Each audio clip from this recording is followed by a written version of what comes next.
प्रगति बताई, इसी को पंडित का यह पश्यति स पश्यति का। और केवल कहानी, केवल उपदेश दे करके नहीं रुके, उसकी एक अद्भुत रचना बना दी जो जहां पर है वहीं से आगे बढ़ता जाए। वो मूर्ति पूजा से निराकार की ओर चला जाए, जो बलि है उस बलि से वह अहिंसा की ओर बढ़ता जाए, उस बलि का भी इतना उदात्तीकरण कर दिया। स्वामी विवेकानंद इसका पीछे का विज्ञान हमको समझाते हैं, और तब हम आते हैं उस बात पे कि विज्ञान है क्या। मैंने कहा विज्ञान साइंस है, और ये कहने से आप में से कई लोगों को झटका लगा होगा। हम तो जब धर्म विज्ञान की बात कर रहे हैं तो धर्म के साइंस की बात करने की बात कर रहे हैं, धर्म साइंटिफिक है ये सिद्ध करने की बात कर रहे हैं, नहीं है। ये मतलब इस चक्कर में पढ़ना मत, दिक्कत हो जाती है। लोग कहते हैं आधुनिक फिजिक्स की बातें बता करके समझाते हैं कि वो एस्ट्रोफिजिक्स में ये वाला जो नया सिद्धांत आया है वो वेदों में वैसा का वैसा है। कई बार दिक्कत हो जाती है, क्योंकि ये फिजिक्स वालों का भरोसा नहीं, 10 साल बाद कहेंगे जो हमने बोला था वो गलत है, और आपने वेदों को उसके साथ जोड़ दिया। अब हो गई ना प्रॉब्लम। वो बाइबल में दिक्कत नहीं, बाइबल में तो वो बदलते रहते हैं, अमेंडमेंट करते रहते हैं। पहले उनके हिसाब से महिलाओं में आत्मा ही नहीं थी, बाइबल में लिखा है महिलाओं में आत्मा नहीं थी। फिर वो तेरेसा को संत बनाना था, आत्मा ही नहीं है तो संत कैसे बनाओगे, प्रॉब्लम हो गई ना। तो तेरेसा को संत बनाने का जो षड्यंत्र चला वो 5 साल चला, 1-2 दिन में नहीं हुआ। तेरेसा को संत बनाए बिना और मतांतरण का धंधा हो नहीं सकता था भारत के अंदर, इसलिए वो उसके पीछे का बहुत बड़ी राजनीति थी। मैं उस विषय में नहीं जाऊंगा, आज का अपना विषय नहीं है। और उसके लिए 5 साल पहले इसे अभी जो पोप बेनेडिक्ट है, इसके पहले का जो पोप जॉन पॉल था, उसने बाइबल में अमेंडमेंट किया और उस अमेंडमेंट के द्वारा ये बता दिया कि महिलाओं में भी आत्मा होती है। बाइबल में अमेंडमेंट हो सकती है, कोई दिक्कत नहीं है। अब आप फिजिक्स को वेद के साथ जोड़ दोगे सर तो प्रॉब्लम हो जाएगी, फिजिक्स तो बदल जाएगा। आइंस्टाइन को गलत सिद्ध कर दिया 16 साल में, और उसके बाद में थोड़े दिनों बाद में न्यूटन को गलत सिद्ध कर दिया। फिर श्रोडिंगर आया तो उसने कहा नहीं, ये कुछ तो तथ्य उसमें भी था। फिर स्ट्रिंग थ्योरी, आइंस्टाइन सारी जिंदगी भर चिल्लाता रहा, किसी ने माना नहीं। आज 60 साल बाद जाकर के कह रहे शायद, बिल्कुल आत्मविश्वास के साथ कोई साइंटिस्ट कुछ बात नहीं कह सकता, क्योंकि अभी वो अंतिम सत्य तक पहुंचे नहीं। इसलिए सारी बातें संभावनाओं पर, एजम्पशन पर टिकी हुई है। उल्लास जी हमारे गणित के शिक्षक है, गणित तो बिना एजम्पशन के चलता ही नहीं है, फिजिक्स बिना एजम्पशन के चलता नहीं है। तो इसलिए सारे एजम्पशन वाली बातों को अपने धर्म के साथ जोड़ करके घालमेल नहीं करनी चाहिए, बिल्कुल नहीं करनी चाहिए। हम ये बहुत बड़ी गलती कर देते हैं, योग के अंदर भी बताना शुरू कर देते हैं, ऐसा करने से ऐसा हो जाता है, कोलेस्ट्रॉल कम हो जाता है। और 15-20 साल बाद कोलेस्ट्रॉल का रोना होने के बाद अभी पिछले महीने WHO ने कह दिया cholesterol is not a problem, negative के लिस्ट में से हटा दिया। अब आपने इतने सारे रिसर्च करके सिद्ध किया था सूर्य नमस्कार से कोलेस्ट्रॉल कम होता है, पर कोलेस्ट्रॉल तो जीवन के लिए अच्छा होता है। अब क्या करोगे? अब सूर्य नमस्कार गड़बड़ हो गया ना। हम करना कि नहीं करना, कोलेस्ट्रॉल कम करना कि नहीं करना, घी मत खाओ, घी मत खाओ, घी मत खाओ, आप कहते घी खाओ, घी खाओ। इसलिए उस चक्कर में पड़ना मत, साइंस के चक्कर में धर्म को लाना मत, गड़बड़ हो जाएगी। क्योंकि साइंस अभी पहुंचा नहीं है, पहुंच जाएगा। स्वामी विवेकानंद ने निकोला टेस्ला के साथ में जब बैठे थे, 7 दिन निकोला टेस्ला के साथ स्वामी विवेकानंद का बहुत जबरदस्त शास्त्रार्थ हुआ, और निकोला टेस्ला को उपनिषद में दीक्षित करने का काम स्वामी विवेकानंद ने किया। आइंस्टाइन ने कुछ संयोग से केवल वो बात नहीं की जो स्वामी विवेकानंद ने 8 साल पहले कही थी अपने कैलिफोर्निया के दिए हुए भाषण में। E = mc² के सिद्धांत का वाक्यांश सीधा के सीधा स्वामी विवेकानंद के भाषण में, जब स्वामी विवेकानंद कहते हैं कि हमारे उपनिषदों में लिखा है यदि किसी वस्तु को आप प्रकाश के संवेग से, वेलोसिटी से यदि प्रक्षेपित कर सके तो वो प्रकाश में ऊर्जा में परिवर्तित हो जाएगी। E = mc²। और क्या है, ये केवल संयोग नहीं था। निकोला टेस्ला को ये सत्य स्वामी विवेकानंद ने निकोला टेस्ला के साथ शेयर किए थे। निकोला टेस्ला ने बहुत अच्छे से लिखा है इस बारे में। वो निकोला टेस्ला आइंस्टाइन का गुरु था। आइंस्टाइन को यह ज्ञान निकोला टेस्ला से मिला और वहां से आकर के विश्व के सामने आया, लेकिन अभी वो वहां तक पहुंचे नहीं। स्वामी विवेकानंद कैलिफोर्निया में दिए गए एक भाषण में कहते हैं जिस दिन सारी ऊर्जा के पीछे जो एक ऊर्जा है उस यूनिफाइड एनर्जी को फिजिक्स पकड़ लेगा तब फिजिक्स की पूर्णता होगी। जब सारे विभिन्न द्रव्यों के पीछे, मेंडलिस्ट टेबल के पीछे जो एक द्रव्य है, जिस द्रव्य से सारी सृष्टि की रचना हुई, उस एक को जब पकड़ लेगा तब रसायन शास्त्र, तब केमिस्ट्री अपने चरम को प्राप्त करेगी। और जीवन को बनाने वाले उस जीवन तत्व को जिस दिन जीव विज्ञान ढूंढ लेगा, बायोलॉजी ढूंढ लेगा, उस दिन जीव विज्ञान की पूर्णता होगी। ये स्वामी विवेकानंद का वाक्य है, क्योंकि स्वामी विवेकानंद ने आगे का अद्भुत बात कही। यहाँ विज्ञान की परिभाषा हमको समझने के लिए उस वाक्य का आधार लेना पड़ता है।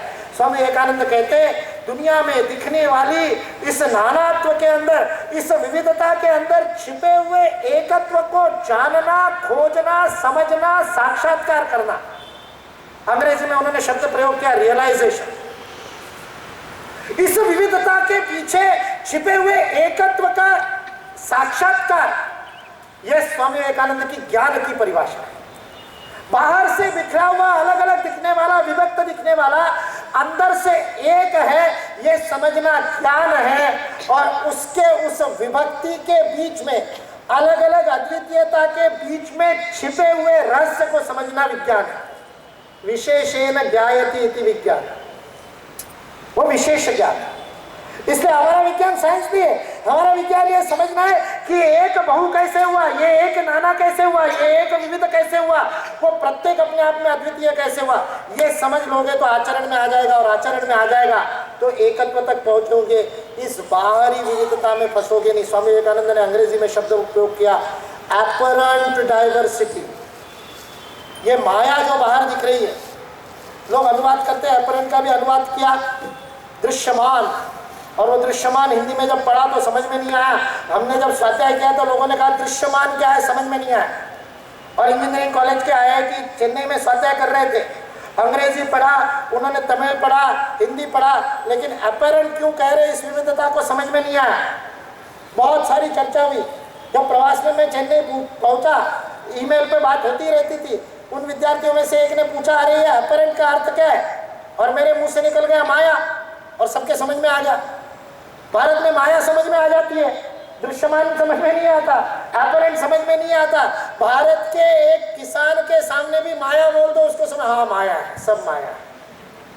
क्योंकि इस देश में परंपरा में ढाल दिया इस बात को कि ये जो विविधता है ये केवल दिखने वाली है, केवल दृश्यमान है, केवल अपरेंट है, ये माया है। इसके पीछे तो योग है, एक है, एक यानी योग। इसलिए माया भी हमारे यहाँ अकेली नहीं है, वो योग माया है। ये ईश्वर की योग माया है। उसने एक को बहु करके अपने सामने ऐश्वर्य प्रकट किया है।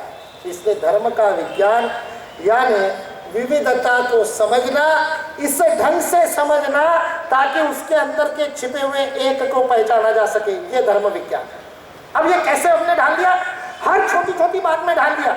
हमने कहा केवल चैतन्य के एक होने से काम नहीं चलेगा, केवल ब्रह्म के एक होने से काम नहीं चलेगा। वह ब्रह्म का एकत्व हर स्तर पर जब प्रकट हुआ है तो एक के रूप में ही प्रकट हुआ।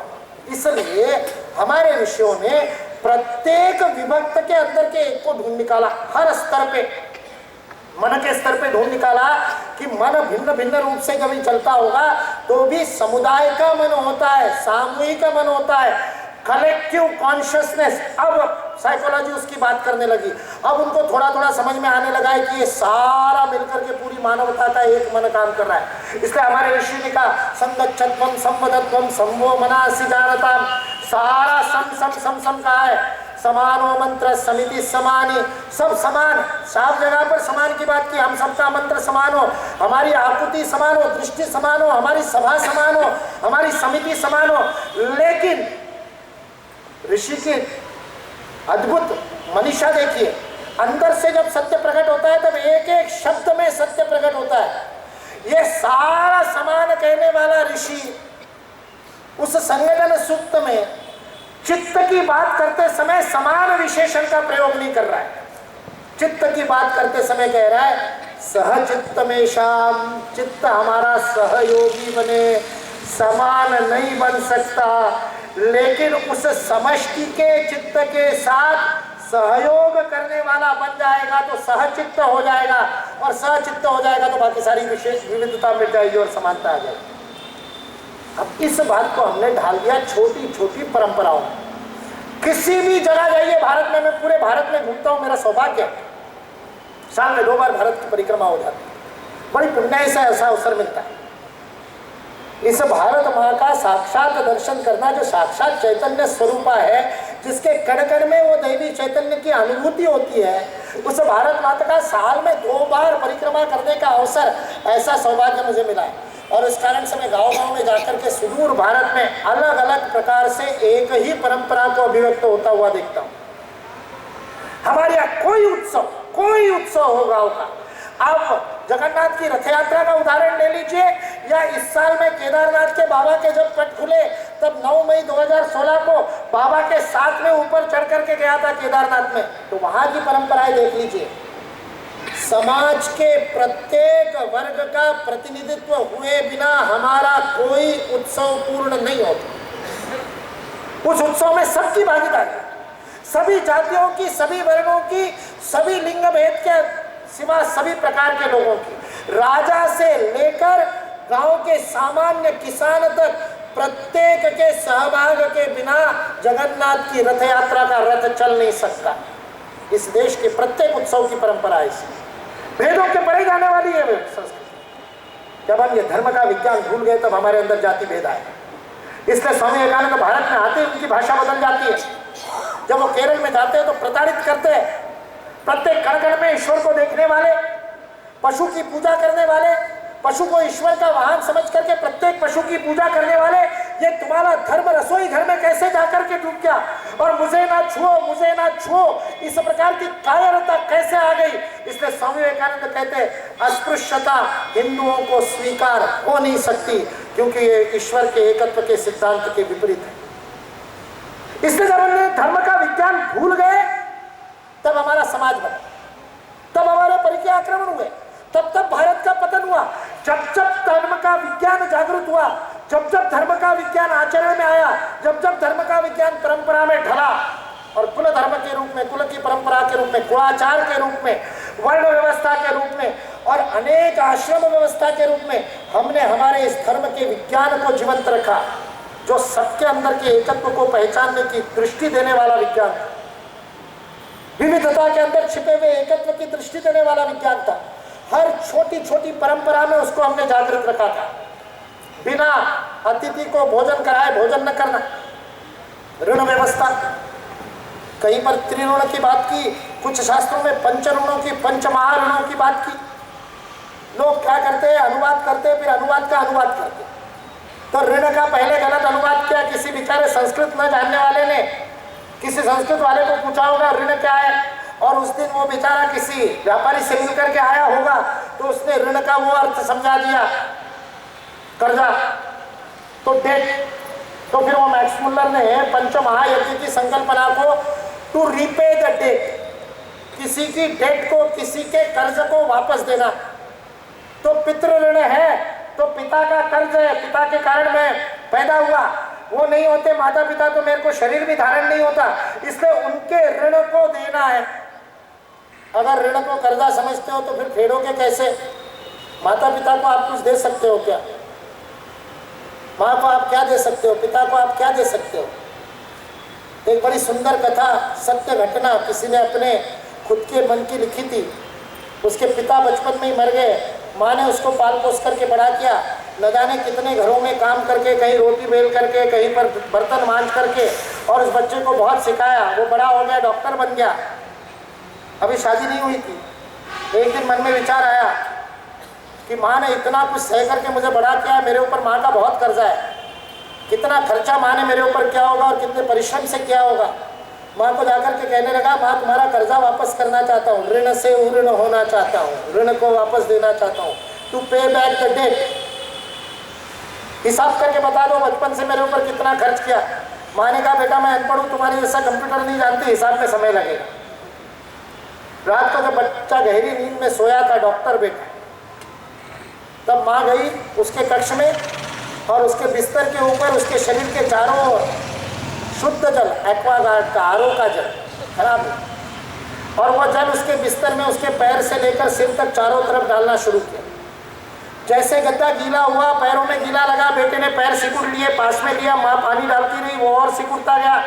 जब और ज़्यादा सिकुड़ नहीं सकता, ऐसी स्थिति में आया तो माँ के हाथ का लोटा उड़ा दिया और चिल्लाने लगा, माँ पागल हो गई है क्या कर रही है? तो माँ ने उत्तर दिया, बेटा सुबह तो कह रहा था कर्जा वापस करेगा, ये तो शुद्ध जल है एक्वागार्ड का। तू जब छोटा था तो तू बिस्तर गीला करता था और मैं बिस्तर में पड़ी रहती थी, तू बीमार होता था और रात रात भर में पट्टी बदलती रहती थी।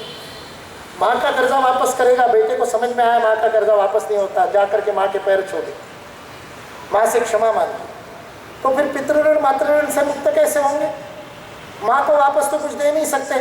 तो हमारे यहाँ बताया कि माता पिता ने तुमको जो संस्कार दिए हैं वो संस्कार तुम्हारे आगे की पीढ़ी को दे दो, इसलिए आगे की पीढ़ी को संतति का, कंटिन्यूटी, संस्कारों की संतति बनी रहेगी तब वो संस्कार होगा। तो तुम यदि तुम्हारे बच्चों को संस्कार देने में सक्षम हुए तो माता पिता का ऋण पूरा हो जाएगा, तब मुक्ति होगी। बच्चे पैदा कर देने से पितृऋण से मुक्त नहीं होते। बच्चों को ठीक ढंग से संस्कारित रूप में बड़ा करने से, भगिनी निवेदिता की पुस्तक है, छोटी सी पुस्तक है, एग्रेसिव हिंदुइज्म। और इस एग्रेसिव हिंदुइज्म पुस्तक के अंत में भगिनी निवेदिता लिखती है, each Hindu strives to make its next generation better than, अपने से अपनी नई पीढ़ी हमसे बेहतर हो। हमारे यहाँ पर शब्द ही प्रयोग होता है, सवाई माधवराव, सवाई माधवराव। तो सवाई होता है गंधर्व, सवाई गंधर्व। सवाई यानी कम से कम 25% हमारी जीडीपी की ग्रोथ थी, संस्कारों के जीडीपी की। 5% 8% पे संतोष नहीं मानते थे हम लोग। हम कहते थे कम से कम सवाया होना चाहिए, 100 तुम हो तो 125 बेटा होना चाहिए। इसलिए पुत्रादिच्छेद पराजन, ये संतति की परंपरा बनाई, परंपरा में ढाल दिया। पितृऋण को वापस करना है तो पिता को कुछ नहीं दे सकते, नई पीढ़ी को तुमसे सवाई बनाओ, क्योंकि तुम्हारे पिता ने तुमको सवाई बनाया। और भगिनी निवेदिता सुंदर शब्दों में लिखती है अपनी नई पीढ़ी को अपने से बेहतर बनाने का अर्थ क्या है। तो अगले वाक्य में भगिनी निवेदिता उसका अर्थ हमको समझाती है। और कई बार मुझे लगता है कि स्वामी विवेकानंद से 2 कदम आगे निवेदिता चली जाती है, क्योंकि उसने बाहर से आकर के हिंदू धर्म को समझा तो ज्यादा अच्छी तरह से समझा। There is nothing taken for granted, everything is understood, realized, और बहुत अच्छी तरह से मेहनत करके समझा। इसलिए उसने संतति का अर्थ इतना अद्भुत समझाया, केवल अगली पीढ़ी अच्छी हो इससे नहीं चलेगा। अच्छी होने का अर्थ क्या है? भगिनी निवेदिता कहती है वही हिंदू है जो चाहता है कि मैंने अपने जीवन में जितना त्याग किया मेरा पुत्र उससे अधिक त्याग करने वाला हो, और तभी उसको हिंदू कहलाने का अधिकार है। ये भगिनी निवेदिता की अपने ये पितृऋण है। तो भाई साहब यहाँ कॉमर्स वाले बैठे होंगे, चार्टर्ड अकाउंटेंट बैठे होंगे, मुझे बता दो ये कौन सा ऋण परिवर्तन हुआ जिससे लिया उसको दिया नहीं, दूसरे को दे दिया और इसको कहे तेरे खाते में क्रेडिट कर ले, तेरे खाते में मेरा कर्जा मिटा दे। लिया स्टेट बैंक से, दिया एक्सिस बैंक को और बोले कर्जा मिट गया। तो इसका गड़बड़ है ना कहीं कहीं, क्योंकि ऋण शब्द का अर्थ ही नहीं समझे। ऋण शब्द व्यापारियों के दिमाग में जाने से कर्जे में चला गया, कर्जे में चला गया तो क्रेडिट कार्ड की संस्कृति आ गई। इससे हमारे और आय होने से पहले ही, आमदनी होने से पहले ही, अर्जित करने से पहले खर्चा कर दो। सारा का सारा यूरोप डूब गया। अभी डिमोनेटाइजेशन पे चर्चा चल रही थी तो क्या अब सारा बैंक में डलवा रहे, सारा बैंक में डलवा रहे। अमेरिका में बैंक डूब गए, भारत में डूब गए। तो मैंने कहा भारत में डूब नहीं सकते। क्यों नहीं डूब सकते? जो बैंक का कर्जा लेने गए उनको समझ में आएगा एक एक कागज के ऊपर कितना चीर फाड़ करते। अमेरिका में ऐसा नहीं है, अपने कमाई से पहले 3 पीढ़ी का खर्चा कर चुके कर्जा लेकर के, क्योंकि ऋणम कृत्वा यावत जीवेत सुखम जीवेत ऋणम कृत्वा घृतम पिबेत, चार्वाक की पद्धति पर चलने वाला हुआ है। इसलिए वो ऋण का अर्थ लेकर के यज्ञ की संस्कृति नहीं समझ में आएगी। मातृ ऋण, पितृ ऋण, नर ऋण, भूत यज्ञ नहीं समझ में आएगा, ब्रह्म ऋण नहीं समझ में आएगा, क्योंकि लिया इनसे और देना किसी और को है, तो ये ऋण नहीं हो सकता। तो उस ऋण को उल्लास की गणित के ऋण से समझना पड़ेगा। जब 8वीं में गए और यहाँ अड़स हाई स्कूल में मैं पढ़ता था तो 8वीं में हमारे गुड़बोले सर ने पहली बार जब समझाया कि जैसे +8 होते हैं वैसे -8 भी होते हैं, -10 भी होता है, तो हम चकरा गए थे। निगेटिव आंकड़े हो कैसे सकते हैं? और मुझे आज भी वो 8वीं की कक्षा याद है जब निगेटिव आंकड़ों को समझाने के लिए बोर्ड के ऊपर स्केल निकाली थी। ये 0 है, इसकी दाहिनी तरफ जाओगे तो +1 +2 है, बाई तरफ जाओगे तो -1 -2 है। मराठी में क्या बोलोगे? ऋण 1। वो ऋण समझना पड़ेगा। आप अधूरे हो यदि आप देते नहीं हो, क्योंकि बिना दिए सृष्टि धारण नहीं हो सकती।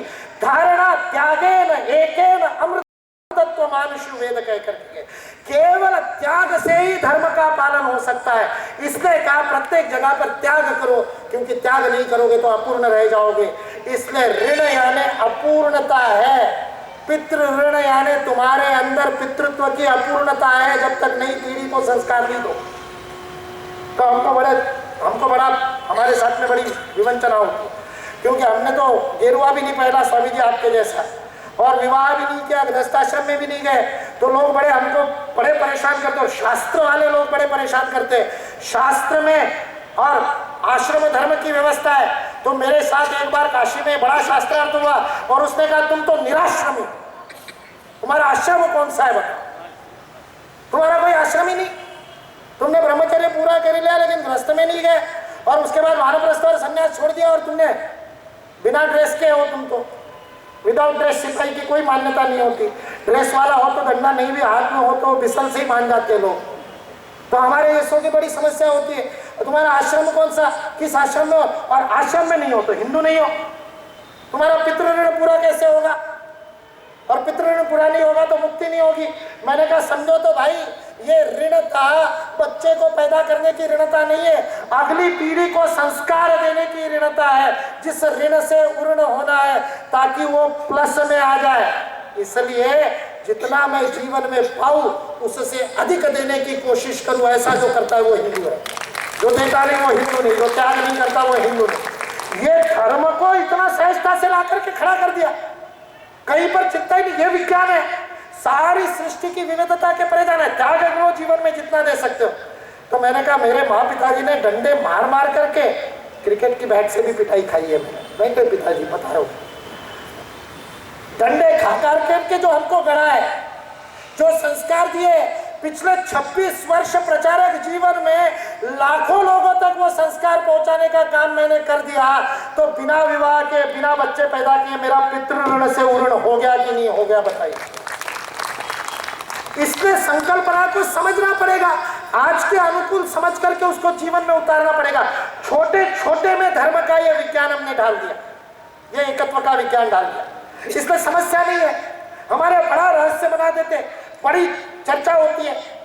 अभी बीच में टाइम्स लिटरेरी फेस्ट हुआ, और उस टाइम्स लिटरेरी फेस्ट में किसी एक महिला ने रामायण के ऊपर नई पुस्तक लिखी, और बड़ा रामायण हमारे यहाँ पर बड़ा प्रिय है, और खास करके हमारे जो विरोधी विचारों वाले लोग हैं उनको बड़ा प्रिय है, हमसे ज्यादा उनको प्रिय है। तो उस महिला ने लक्ष्मण किस प्रकार से एंटी फेमिनिस्ट था, महिला विरोधी था, इसके ऊपर पुस्तक दी, और उसके लिए उसने शर्फुणाखा की महानता लिखी कि उसके नाक काट दी बेचारे ने लक्ष्मण ने, और फिर उर्मिला का भी लिख दिया, उस बेचारी को छोड़ करके जंगल चला गया, उसको तो जाना ही नहीं था।